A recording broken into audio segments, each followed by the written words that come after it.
dream I know deep up my feelings for you. Watch.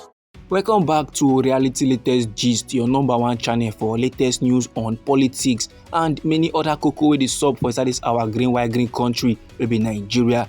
Now as we dey normally dey do, we don come back with breaking news, we don come back with updates, we don come back with fresh reports wey we go like share give the general public. And the koko now be say jaguda men wey men know as cultists dem don strike again for inside Edo State. Sadly, cult related ROIPs don resume for inside Benin, the Edo State capital, and sake of some kind investigating and torchlighting wey tori pipo carry out, we now dey find out say two countrymen now don bear ROIP, and one of the victims dey go by the name Emmanuel Adeke aka Biggie.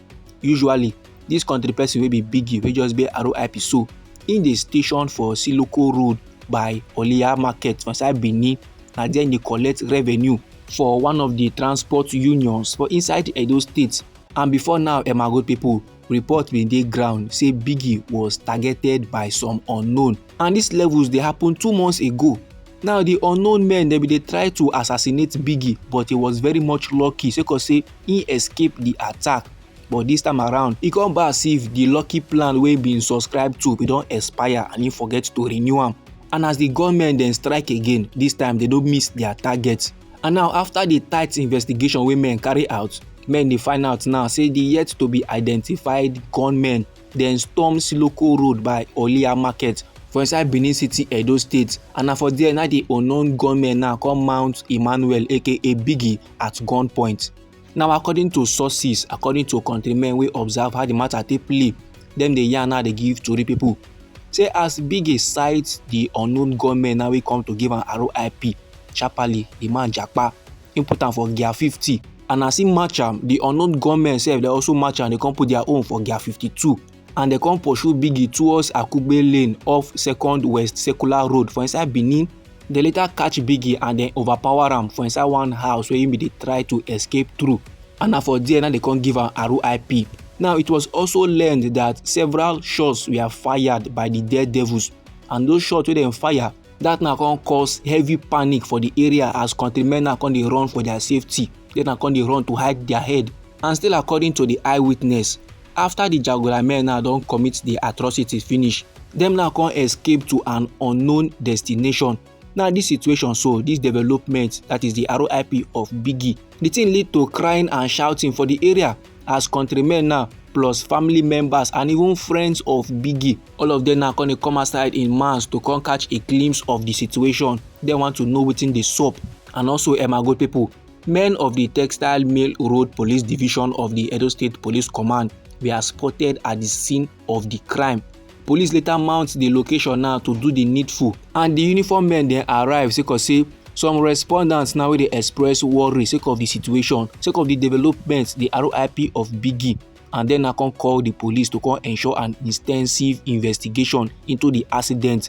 And them now the hope say through the investigation, the police go gbab the jaguda men now wey commit this atrocity and then go face the full wrath of the law.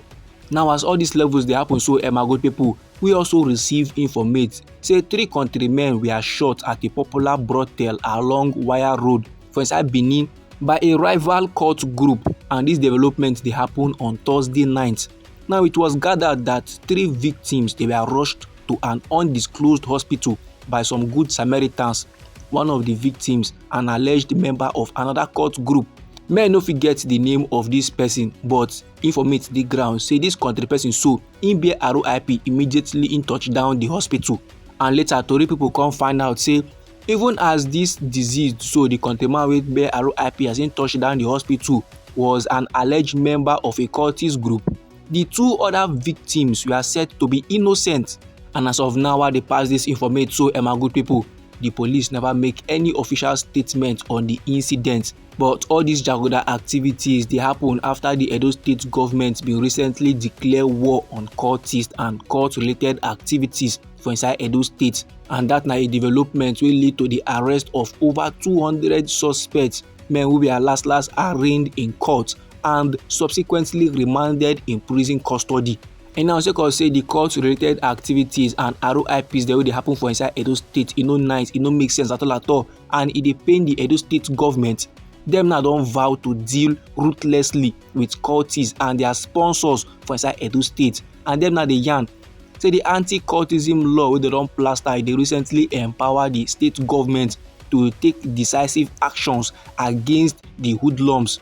So dem wey be cultists, dem gats dey very much aware say the law no dey pity nobody so far say you be cultist, so far say you be jaguda person, and most importantly, as far as you have been found guilty and you come dey with evidence, you go face the full wrath of the law.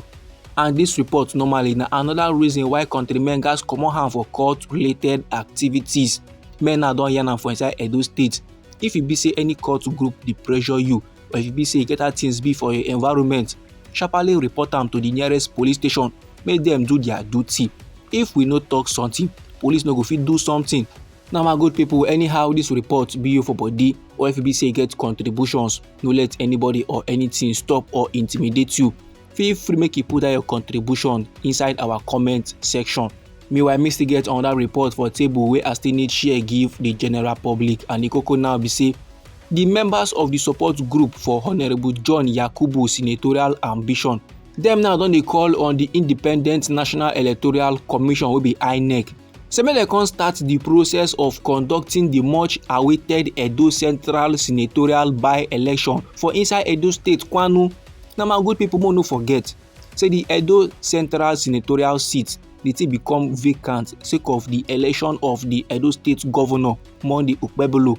You know say before na him be the member wey dey represent the senatorial district for inside the National Assembly, but now he's a governor. That seat now is vacant.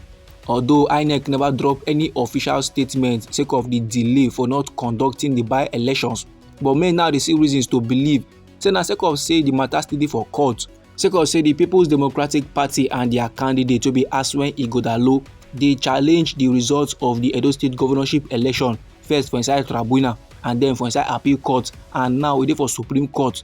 Now why INEC dey just say make dem pause, make dem see how the matter wan take end up first before dem go come last conduct the by-elections. Now this my good people na the report, na the information I wan share give the general public. And now anyhow the matter be you for body, or if you be say get contributions, no let anybody or anything stop or intimidate you.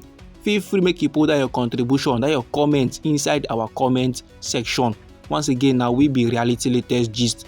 Now we dey like give our latest news on politics and many other koko wey dey sup for this our green white green country wey be Nigeria. And now if you be say you like this report, if you be say you like this update and you go like to dey receive more, then sharparly subscribe to this channel and don't forget to put on the notification bell so that as we dey bring more news dey come your side, na go first receive the update and you go even get am sharp. Now me dey go get more news, me dey go get more reports, me dey go gather more information for you my good people. Try make you no go anywhere.